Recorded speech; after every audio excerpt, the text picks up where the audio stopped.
दोस्तों नमस्कार, ये है मार्गदर्शन फॉर सिविल सर्विसेज। मैं अनुराग चौधरी। दोस्तों यूपीपीसीएस प्रारंभिक और मुख्य परीक्षा में सामान्य अध्ययन खंड से पूछे गए महत्वपूर्ण प्रश्नों के रिवीजन के अंतर्गत इस वीडियो में प्रस्तुत है मुख्य परीक्षा 2014 में सामान्य अध्ययन के अंतर्गत भारतीय इतिहास खंड से पूछे गए महत्वपूर्ण प्रश्नों का रिवीजन। ये प्रश्न आपके आगामी परीक्षाओं के लिए बहुत ही उपयोगी हैं। तो आइए शुरू करते हैं यूपीपीसीएस मुख्य परीक्षा 2014 में सामान्य अध्ययन के अंतर्गत भारतीय इतिहास खंड से पूछे गए महत्वपूर्ण प्रश्नों का रिवीजन। पहला प्रश्न है, दधेरी एक परवर्ती हड़प्पी पुरास्थल है, कहाँ पर? जम्मू, पंजाब, हरियाणा या उत्तर प्रदेश? तो सही उत्तर पंजाब का ऑप्शन बी।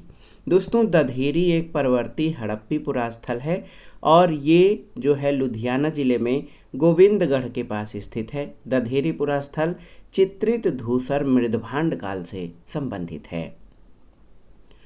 अगला प्रश्न है, ऋग्वैदिक धर्म था किस प्रकार का? बहुदेववादी, एकेश्वरवादी, अद्वैतवादी या निवृत्ति मार्गी? तो सही उत्तर बहुदेववादी। दोस्तों वैदिक साहित्य में ऋग्वेद प्राचीनतम ग्रंथ है जिसमें हमें सबसे पहले बहुदेववाद के दर्शन होते हैं। आर्य विभिन्न देवताओं के अस्तित्व में विश्वास करते थे। मुख्य रूप से देवताओं के जो वैदिक देवता हैं उनके 3 वर्ग है। दिव स्थान यानी आकाश के देवता वरुण, पूषण, मित्र, सूर्य, विष्णु, अश्विन, उषा आदि। अंतरिक्ष के देवताओं में इंद्र, पर्जन्य, आप, रुद्र, मरुत आदि हैं और पृथ्वी के देवताओं में अग्नि, बृहस्पति और सोम इत्यादि हैं। इन देवताओं की स्तुति करते समय वैदिक ऋषि जब जिस देवता की स्तुति करते हैं उसे ही प्रमुख या सर्वश्रेष्ठ देवता कहते हैं। इसे एकैस्यवाद कहा जाता है। इसके अलावा ऋग्वेद में एक सत विप्रा बहुधा बदंती कहकर एकेश्वरवाद का भी समर्थन किया गया है और ऋग्वेद के एकेश्वरवाद में अद्वैतवाद, सर्वदेवतावाद और बहुदेवतावाद की दृष्टि समाहित है। किंतु वेदों का यह देवतावाद आधुनिक ईश्वरवाद के स्वरूप से अलग है। अगले प्रश्न पर आते हैं, निम्नलिखित में से वैदिक साहित्य का सही क्रम क्या है? तो सही उत्तर है सबसे पहले वैदिक संहिताएं, फिर ब्राह्मण, फिर आरण्यक और उसके बाद उपनिषद हैं। तो वैदिक संहिताओं का सही क्रम है वैदिक संहिताएं, ब्राह्मण, आरण्यक और उपनिषद। अगले प्रश्न पर आते हैं, बुद्ध की जीवनी के किस घटना को महाभिनिष्क्रमण के रूप में जाना जाता है? आपको बताना है। तो सही उत्तर है महाभिनिष्क्रमण जो है ये बुद्ध के गृह त्याग से लिया जाता है। गौतम बुद्ध का जन्म कपिलवस्तु के निकट लुम्बिनी में 563 ईसा पूर्व में हुआ था। इनके पिता शुद्धोधन साक्यगढ़ के प्रधान थे और माता माया देवी कोलीय गणराज्य की कन्या थीं। गौतम बुद्ध बचपन में सिद्धार्थ के नाम से जाने जाते थे। 29 वर्ष की अवस्था में उन्होंने गृह त्याग दिया जिसे बौद्ध ग्रंथों में महाभिनिष्क्रमण कहा गया है। अगला प्रश्न है, निम्नलिखित स्तूपों का सही तैथिक या कालानुक्रम क्या है? तो दोस्तों यहाँ पर आप इनका सही कालानुक्रम नहीं बना सकते क्योंकि भरहुत, सांची और धमेक स्तूप के निर्माण काल निर्धारित करना संभव नहीं है। भरहुत और सांची के स्तूप की स्थापना मौर्य शासक अशोक के शासनकाल में हुई थी और कुछ ऐतिहासिक स्रोत धमेक स्तूप का निर्माण काल भी अशोक के शासनकाल को मानते हैं। अमरावती स्तूप का निर्माण सातवाहन काल में हुआ था। तो भरहुत, सांची, अमरावती और धमेख का जो काल निर्धारण करना संभव नहीं है। तो यहाँ पर इस प्रश्न का उत्तर स्टार हो जाएगा। अगला प्रश्न है, भारतीय वास्तुकला में सुर्खी का प्रारंभ कब हुआ था? आपको बताना है। तो सही उत्तर कुषाणों द्वारा। कुषाण काल के दौरान बने विभिन्न स्थापत्यों में सुर्खी के प्रयोग का साक्ष्य मिलता है। मथुरा में हुई 5 स्तरों की खुदाई में तीसरे और 5वें स्तर में सुर्खी के निर्माण का साक्ष्य है। तीसरे स्तर का समय 200 ईसा पूर्व से प्रथम शताब्दी के अंत तक निर्धारित किया गया है जबकि 5वें स्तर का काल 4वीं शताब्दी से 6वीं शताब्दी तक माना गया है। सुर्खी का प्रयोग चूने के साथ 2 पत्थरों को जोड़ने के लिए किया जाता था और कालांतर में सुर्खी का स्थान सीमेंट ने भवन निर्माण में ले लिया था। अगला प्रश्न है, सूची 1 का सूची 2 से सुमेलन करना है और दिए गए कूट से सही उत्तर का चयन करना है। तो यहाँ पर देख सकते हैं हम्पी ये कर्नाटक में है, नागार्जुन कोंडा आंध्र प्रदेश में, शिशुपालगढ़ जो है ये ओडिशा में, और अरिकामेडु आप जानते हैं पुडुचेरी। 2, 3, 4 और 1 ऑप्शन ए आपका सही सुमेलन हो जाएगा। अगला प्रश्न है संगम साहित्य में तोलकाप्पियम एक ग्रंथ है किसका? तो आप जानते हैं कि संगम साहित्य में तोलकाप्पियम ये तमिल व्याकरण का ग्रंथ है। ऑप्शन बी आपका सही उत्तर है। तोलकाप्पियम द्वितीय संगम का एकमात्र अवशिष्ट ही नहीं बल्कि अद्यतन उपलब्ध तमिल साहित्य का प्राचीनतम ग्रंथ है। इसके प्रणयनकर्ता तोलकाप्पियर ऋषि अगस्त के 12 योग्य शिष्यों में से एक थे। ये एक व्याकरण ग्रंथ है। इसकी रचना सूत्र शैली में की गई है और व्याकरण के साथ साथ ये काव्य शास्त्र का उच्च कोटि का ग्रंथ है। अगला प्रश्न है कौन सा धर्म विश्व विनाशकारी प्रलय की अवधारणा में विश्वास नहीं करता है? बौद्ध धर्म, जैन धर्म, हिंदू धर्म या इस्लाम? तो सही उत्तर जैन धर्म। जैन धर्म में ईश्वर की कल्पना नहीं है, जगत की सृष्टि नहीं की गई है। उनके अनुसार संसार नित्य और शाश्वत है, इसमें किसी समय प्रलय नहीं होता है। अब आइए मध्यकालीन भारत के इतिहास से संबंधित महत्वपूर्ण प्रश्नों को देखते हैं। महाबलीपुरम के रथ मंदिरों का निर्माण किसके द्वारा कराया गया था? तो उत्तर है पल्लवों द्वारा। महाबलीपुरम में रथ मंदिरों का निर्माण पल्लव शासकों द्वारा कराया गया था और रथ मंदिर एकाश्म पत्थर से निर्मित हैं। अगला प्रश्न है किस चीनी यात्री ने चालुक्यों के शासनकाल में चीन और भारत के मध्य संबंधों का विवरण दिया है? तो ये चीनी यात्री था मातवालिन। ऑप्शन डी आपका सही उत्तर है। मातवालिन जो है चालुक्य शासनकाल में भारत आया था। इसने चीन और भारत के संबंधों का विवरण दिया है। अगला प्रश्न है चोल शासक का नाम बताइए जिसने श्रीलंका के उत्तरी भाग पर विजय प्राप्त की थी? तो उत्तर है राजराज प्रथम। चोल शासक राजराज प्रथम ने सिंघल यानी श्रीलंका पर आक्रमण करके उत्तरी सिंघल को जीतकर अपने राज्य में मिला लिया। विजित क्षेत्र में राजराज ने अनुराधापुर को नष्ट करके पोलोन्नरुवा को इस क्षेत्र की राजधानी बनाया और इसका नाम जननाथ मंगलम रखा था। अगला प्रश्न है निम्नलिखित भक्त संतों का सही कालानुक्रम क्या है? तो इसमें आप देख सकते हैं कबीर, नानक, चैतन्य और मीराबाई। तो कबीर, नानक, चैतन्य और मीराबाई ऑप्शन ए आपका सही क्रम है। अगला प्रश्न है दोस्तों दिल्ली का वह प्रथम सुल्तान कौन था जिसने नियमित सिक्के जारी किए और दिल्ली को अपने साम्राज्य की राजधानी बनाया था? नसीरुद्दीन महमूद, इल्तुतमिश, आराम शाह या बलबन? तो सही उत्तर इल्तुतमिश। इल्तुतमिश का शासनकाल 1211 से 1236 था। इसने दिल्ली को सल्तनत की राजधानी के रूप में स्थापित किया। इसके पूर्व ऐबक ने लाहौर से ही शासन किया था। इल्तुतमिश ने भारत में सल्तनत काल में सबसे पहले शुद्ध अरबी सिक्के चलाए। सल्तनत युग के 2 महत्वपूर्ण सिक्के चांदी का टंका 175 ग्रेन और तांबे का जीतल इल्तुतमिश ने प्रारंभ किए थे और सिक्कों पर टकसाल का नाम लिखवाने की परंपरा शुरू की थी। अगला प्रश्न है भारत में चिश्तिया संप्रदाय का प्रथम सूफी संत कौन था? आपको बताना है।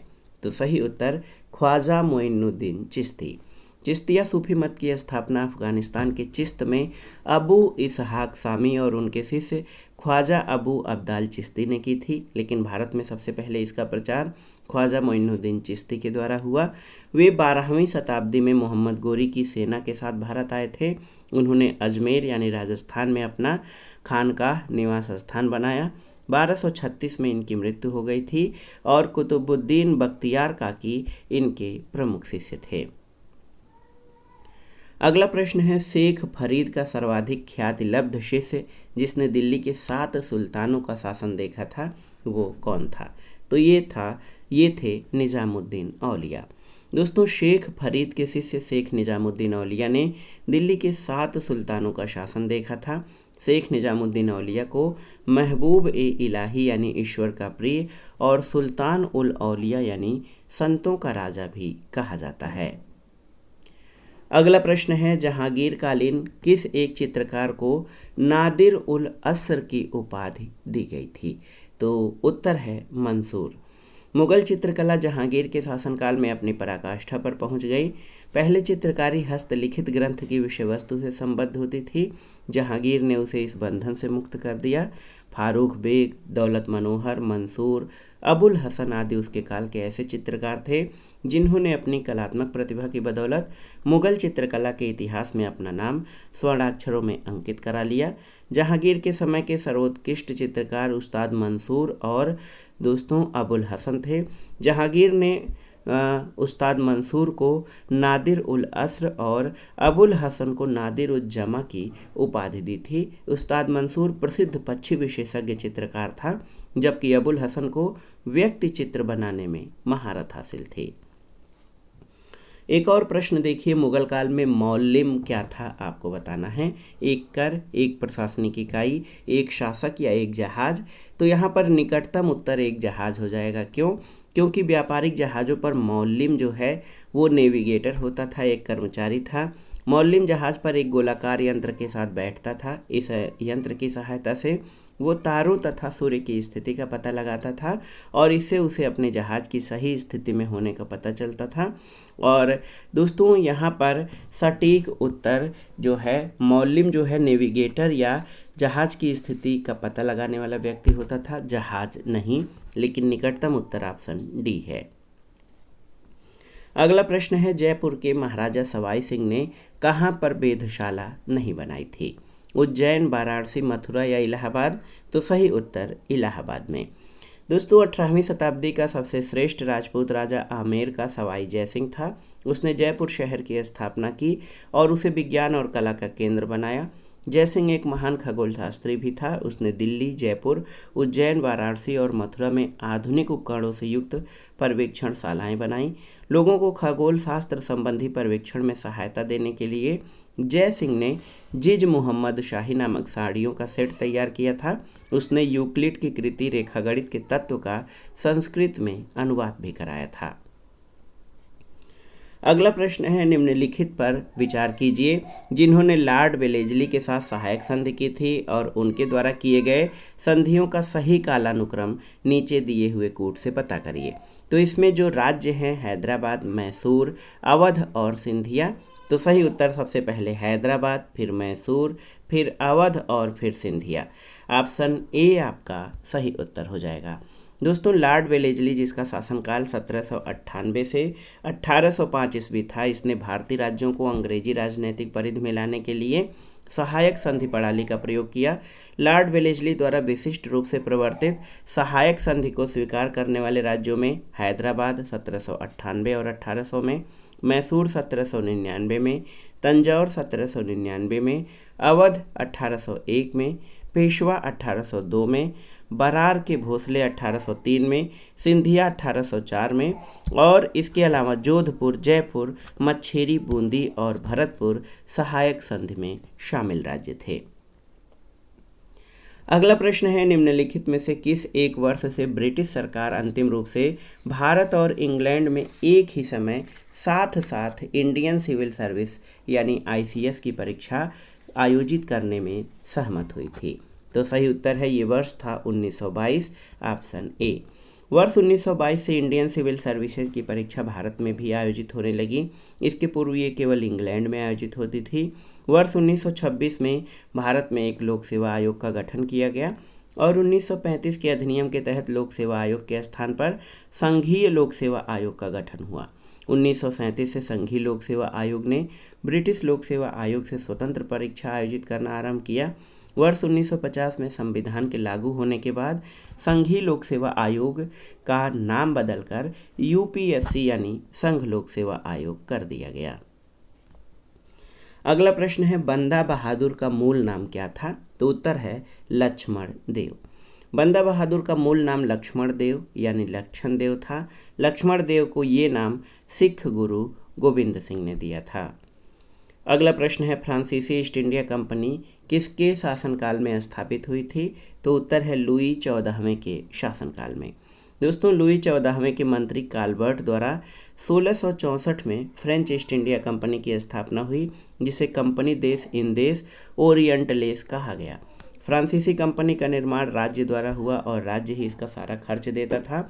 1667 में फ्रांसिस कैरो के नेतृत्व में एक अभियान दल भारत के लिए रवाना हुआ, जिसने 1668 में सूरत में अपने पहले व्यापारिक कारखाने की स्थापना की थी। अगला प्रश्न है, निम्नलिखित में से कौन सुमेलित नहीं है? यहाँ पर आप देखिए, लॉर्ड कॉर्नवालिस अस्थाई बंदोबस्त सही है, लॉर्ड वेलेजली सहायक संधि प्रणाली सही है, सर जॉनसोर आंग्ल नेपाल युद्ध सही नहीं है, और लॉर्ड हेस्टिंग्स तृतीय आंग्ल मराठा युद्ध सही है। तो दोस्तों, आंग्ल नेपाल युद्ध लॉर्ड हेस्टिंग्स के काल में हुआ था, न कि जॉनसोर के शासनकाल में। पहला युद्ध जो है लॉर्ड हेस्टिंग्स के काल में हुआ था, लेकिन इसका कोई विशेष सफलता इसमें नहीं मिली। और 1815 में दूसरा युद्ध लड़ा गया, कुमायूं में अल्मोड़ा की जीत लिया गया और मेजर जनरल आक्टर लोनी ने वीर गोरखा सरदार अमर सिंह थापा को मलौड़ का किला समर्पित करने के लिए विवश किया। ब्रिटिश सेना राजधानी काठमांडू से 30 मील की दूर तक पहुंच गई और 2 दिसंबर 1815 को सुगौली की संधि लेखबद्ध हुई, जिसे 4 मार्च 1816 को अनुमोदित किया गया। कुमाऊं, गढ़वाल और शिमला जिले अंग्रेजों को सौंप दिए गए थे। अगला प्रश्न है, निम्नलिखित में से कौन एक सुमेलित है? यानी 3 गलत केवल एक सुमेलित है। तो यहाँ पर आप देख सकते हैं दोस्तों, चतुर्थ आंग्ल मैसूर युद्ध, इसमें टीपू पराजित हुआ और युद्ध के मध्य दिवंगत हुआ। तो यहाँ पर जो घटनाएं हैं उनको एक बार ध्यान से देख लेते हैं। प्रथम आंग्ल मैसूर युद्ध 1767 से 1769 में हुआ। इस दौरान बंगाल गवर्नर वेलेरस्ट था। युद्ध 4 अप्रैल 1769 में मद्रास की संधि द्वारा समाप्त हुआ। द्वितीय आंग्ल मैसूर युद्ध 1780 से 84 तक चला। इस दौरान अंग्रेज गवर्नर जनरल वारेन हेस्टिंग्स था। ये युद्ध 1784 में मंगलौर की संधि के द्वारा समाप्त हुआ। और तृतीय आंग्ल मैसूर युद्ध 1790 से 92 तक चला। इस दौरान Bengal governor general lord Cornwallis था। अंग्रेजों के विरुद्ध सहायता के लिए टीपू सुल्तान ने तुर्की से सहायता प्राप्त करने का प्रयत्न किया और 1784-85 में टीपू ने एक दूत कुस्तुनतुनिया भेजा। 1787 में टीपू ने एक दूत मंडल फ्रांस भी भेजा। इस युद्ध में टीपू सुल्तान अंग्रेजों से पराजित हुआ। ये युद्ध 1792 ईस्वी की श्रीरंगपट्टनम की संधि द्वारा समाप्त हुआ और इस युद्ध में अंग्रेजी सेना का नेतृत्व कैप्टन मिडोज ने किया था। चौथा आंग्ल मैसूर युद्ध 1799 में हुआ। इस दौरान अंग्रेज गवर्नर जनरल लॉर्ड वेलेजली था। 4 मई 1799 को अंग्रेजी सेना ने श्रीरंगपट्टनम का दुर्ग जीत लिया। टीपू ने लड़ते लड़ते वीरगति पाई और टीपू के कुल के सदस्यों को बेल्लौर में कैद कर दिया गया था। अगला प्रश्न है, निम्नलिखित में से किस एक ने खिलाफत आंदोलन के दौरान हाजिक उल मुल्क की पदवी त्याग दी थी? तो सही उत्तर हकीम अजमल खां। हकीम अजमल खां ने खिलाफत आंदोलन के दौरान हाजिक उल मुल्क की पदवी त्याग दी थी। ये पदवी ब्रिटिश सरकार द्वारा वर्ष 1908 में उन्हें प्रदान की गई थी। अगला प्रश्न है, निम्नलिखित में से कौन एक सही सुमेलित नहीं है? आपको बताना है।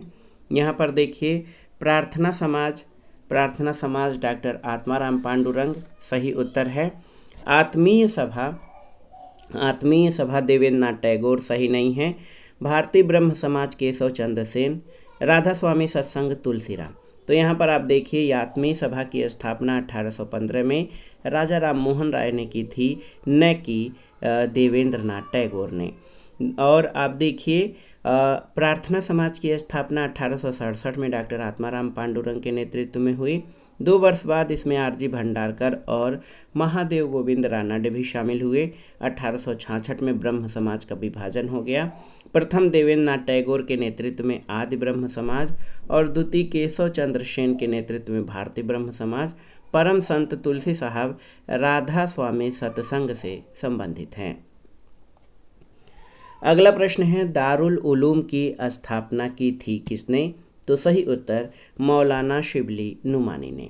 आप देख लीजिए, दारुल उलूम नदवातुल उलमा, जिसे सामान्यतः दारुल उलूम नाम से जाना जाता है, इसकी स्थापना 1898 में लखनऊ में की गई। याद रखिएगा, दारुल उलूम की स्थापना 1898 में लखनऊ में की गई। इसकी स्थापना नदवातुल उलमा द्वारा की गई थी। नदवातुल उलमा का गठन 1893 में कानपुर में अलीगढ़ के मौलाना लुत्फुल्लाह साहब की अध्यक्षता में किया गया, जिसके संस्थापकों में मौलाना शिबली नुमानी शामिल थे। शिबली नुमानी के परामर्श पर नदवातुल उलमा ने दारुल उलूम लखनऊ में स्थापित किया और शिबली नुमानी दारुल उलूम के प्रमुख शिक्षक थे। अगला प्रश्न है, लंदन में इंडिया हाउस की स्थापना किसने की थी, आपको बताना है। तो उत्तर है श्यामजी कृष्ण वर्मा ने। फरवरी 1905 में लंदन में श्यामजी कृष्ण वर्मा ने इंडियन होम रूल सोसाइटी की स्थापना की थी। इंडिया हाउस के नाम से भी इसे जाना जाता है और इस संस्था का उद्देश्य अंग्रेजी सरकार को आतंकित कर स्वराज प्राप्त करना था। यहाँ से एक समाचार पत्र सोशियोलॉजिस्ट का प्रकाशन भी प्रारंभ किया गया और लंदन में सरकारी तंत्र के विशेष सक्रिय होने के कारण श्याम जी वहाँ से पेरिस और अंततः जेनेवा चले गए थे। अगला है, निम्नलिखित में से कौन एक जवाहरलाल नेहरू का जीवनीकार है। तो जवाहरलाल नेहरू के जीवनीकार फ्रैंक मोरिस हैं। ऑप्शन ए आपका सही उत्तर है। अगला है, निम्नलिखित में से कौन एक स्वराज पार्टी से संबंधित नहीं थे, आपको बताना है। मोतीलाल नेहरू, CR दास, NC केलकर या राजेंद्र प्रसाद। तो सही उत्तर राजेंद्र प्रसाद स्वराज पार्टी से संबंधित नहीं थे। स्वराज पार्टी की स्थापना मार्च 1923 में CR दास और मोतीलाल नेहरू ने की थी। NC केलकर भी स्वराज पार्टी से संबंधित थे। डॉक्टर राजेंद्र प्रसाद गांधी जी के समर्थक थे, वो स्वराज पार्टी से संबंधित नहीं थे। अगला प्रश्न है, गीतांजलि का अंग्रेजी संस्करण कब प्रकाशित हुआ था। तो सही उत्तर 1912 में। गीतांजलि का मूल बांग्ला संस्करण 14 अगस्त 1910 को प्रकाशित हुआ और इसका अंग्रेजी संस्करण नवंबर 1912 में पहली बार प्रकाशित हुआ था। अगला प्रश्न है, निम्नलिखित सूफियों में कौन कृष्ण को औलिया के अंतर्गत मानता था। शाह अब्दुल अजीज, शाह वली उल्लाह, शाह कलीमुल्लाह या मोहम्मद गौस। तो सही उत्तर मोहम्मद गौस। सत्तारी संप्रदाय के प्रमुख सूफी संत मोहम्मद गौस कृष्ण को औलिया के रूप में मानते थे। वो ग्वालियर के रहने वाले थे। शेख मोहम्मद गौश के हिंदू धर्म में विशेष रुचि थी। उन्होंने संस्कृत का अध्ययन किया और कलीद ए मखाजिन नामक ग्रंथ लिखा, जिसमें सूफी सिद्धांत और हिंदुओं के ज्योतिष के साथ संबंधों का विश्लेषण किया गया। इनकी सबसे विख्यात रचना जवाहिर ए खमसा है और सत्तारी संप्रदाय या सिलसिले की स्थापना अब्दुल्ला शत्तारी ने की थी। अगला प्रश्न है, संगठन और उनके संस्थापकों का मिलान करना है आपको। देखिए, लैंड होल्डर सोसाइटी की स्थापना द्वारकानाथ टैगोर के द्वारा, British India society William Adams, Indian society आप जानते हैं आनंद मोहन बोस और इंडियन एसोसिएशन SN बनर्जी यानी सुरेंद्र नाथ बनर्जी के द्वारा स्थापित किया गया था। तो 4, 3, 2 और 1 आपका सही मिलान हो जाएगा। अगला प्रश्न है, अमृतसर के भारतीय राष्ट्रीय कांग्रेस अधिवेशन 1919 के प्रस्ताव के अनुसार महात्मा गांधी द्वारा कांग्रेस का नया संविधान लिखने के लिए उनके सहयोग के लिए किसे चुना गया था। तो सही उत्तर NC केलकर और IB सेन यानी 2 और 4 ऑप्शन ए आपका सही उत्तर है। दोस्तों, कांग्रेस का संविधान लिखने के लिए महात्मा गांधी ने यहाँ पर आप देख सकते हैं महात्मा गांधी ने बाल गंगाधर तिलक और CR दास का सहयोग चाहते थे, लेकिन कार्याधिक्य के कारण इस कार्य के लिए ये दोनों नेता उपलब्ध नहीं हो सके। इन शीर्ष नेताओं के स्थानापन्न के रूप में इन्हीं नेताओं के कनिष्ठ सहयोगी NC केलकर और IB सेन को कांग्रेस संविधान के लेखन में महात्मा गांधी के सहयोग के लिए चुना गया था। अगला प्रश्न बहुत ही महत्वपूर्ण कथन है कि किसने लिखा था कि भारत की मुक्ति महात्मा गांधी के नेतृत्व में नहीं होगी। तो ये सुभाष चंद्र बोस का कथन है। सुभाष चंद्र बोस ने अपनी पुस्तक द इंडियन स्ट्रगल में कहा था, महात्मा गांधी ने अपने देश की सेवा प्रदान की है और वे आगे भी ऐसी असाधारण सेवा प्रदान करते रहेंगे, लेकिन भारत की मुक्ति महात्मा गांधी के नेतृत्व में नहीं होगी। अगला प्रश्न है, निम्नलिखित घटनाओं पर विचार कीजिए और दिए गए कूट से सही उत्तर का चयन करिए। यहाँ पर कलकत्ता का भारतीय राष्ट्रीय कांग्रेस का विशेष अधिवेशन, तो ये हुआ था 1920 में। यहाँ पर वर्ष हम लिख रहे हैं। बाल गंगाधर तिलक का निधन, तो बाल गंगाधर तिलक का निधन 1 अगस्त 1920 को हुआ था। 1 अगस्त 1920 को। तुर्की को अर्पित शांति शर्तों की घोषणा, तो तुर्की को अर्पित 14 मई 1920 को। और जलियांवाला बाग हत्याकांड पर कांग्रेस समिति द्वारा सर्वसम्मति रिपोर्ट की प्रस्तुति 25 मार्च 1920 को हुई थी। और यहाँ पर कलकत्ता का भारतीय राष्ट्रीय कांग्रेस का विशेष अधिवेशन ये 4 से 9 सितंबर 1920 को, तो सितंबर 20 में हुआ था। तो मार्च, मई, अगस्त और सितंबर, तो सही उत्तर आपका हो जाएगा। आप देख सकते हैं 4, 3, 2, 1, ऑप्शन ए आपका सही उत्तर है। अगला प्रश्न है, किसने महात्मा गांधी को आदेशित किया कि वो भारत में प्रथम वर्ष खुले कान पर मुंह बंद कर व्यतीत करें? तो सही उत्तर गोपाल कृष्ण गोखले। महात्मा गांधी गोपाल कृष्ण गोखले को अपना राजनीतिक गुरु मानते थे। गोपाल कृष्ण गोखले ने महात्मा गांधी को आदेशित किया था कि वो भारत में प्रथम वर्ष खुले कान के साथ लेकिन मुंह बंद कर व्यतीत करें। अगला है, निम्नलिखित में से कौन सा सुमेलित नहीं है? यहाँ पर देखिए, अवध किसान सभा, इससे जवाहरलाल नेहरू भी संबंधित थे। United Indian Patriotic Association Sir Syed Ahmad Khan, सही है। ऑल इंडिया किसान सभा आचार्य नरेंद्र देव, सही है। रेडिकल डेमोक्रेटिक पार्टी MN राय, सही है। तो यहाँ पर आप देख सकते हैं कि ये सभी कथन आपके सही हैं। अवध किसान सभा की स्थापना प्रतापगढ़ में बाबा रामचंद्र, जवाहरलाल नेहरू, माता बदल पांडे, देव नारायण पांडे और केदारनाथ के प्रयासों से हुई। अखिल भारतीय किसान सभा की स्थापना 1936 में सहजानंद सरस्वती द्वारा की गई। इससे NG रंगा, आचार्य नरेंद्र देव, जयप्रकाश नारायण और नंबूदरी पाद जैसे नेता जुड़े थे। और रेडिकल डेमोक्रेटिक पार्टी के संस्थापक MN राय थे। यूनाइटेड इंडियन पैट्रियाटिक एसोसिएशन के संस्थापक सर सैयद अहमद खां थे। तो सभी संगठनों के सामने जो व्यक्ति दिए गए हैं उनका संबंध है, इसलिए यहाँ पर कोई भी विकल्प जो है सुमेलित ऐसा नहीं है जो सुमेलित नहीं हो। अगले प्रश्न पर आते हैं। महत्वपूर्ण प्रश्न है, यहाँ पर आप देख सकते हैं। सूची 1 का सूची 2 से सुमेलन करना है।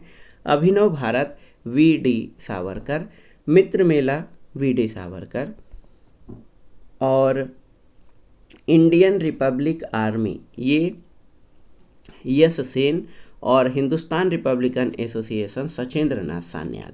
तो यहाँ पर सही उत्तर आपका हो जाएगा 2, 1, 4, 3। यहाँ पर ऑप्शन डी आपका सही उत्तर है। 1, 2, 4, 3 भी होगा, लेकिन 1, 2, 4, 3 का विकल्प नहीं है, तो यहाँ पर 2, 1, 4, 3 हो जाएगा। अगला प्रश्न है दोस्तों, सूची 1 का सूची 2 से सुमेलन करिए और दिए गए कोड से सही उत्तर का चयन करिए। समाचार पत्र और आरंभ करने वालों का नाम दिया गया है। लीडर, तो ये मदन मोहन मालवीय। बॉम्बे क्रॉनिकल फिरोज शाह मेहता। इंडिपेंडेंट मोतीलाल नेहरू, और जस्टिस TM नायर। तो 1, 2, 4, 3 ऑप्शन ए आपका सही उत्तर हो जाएगा।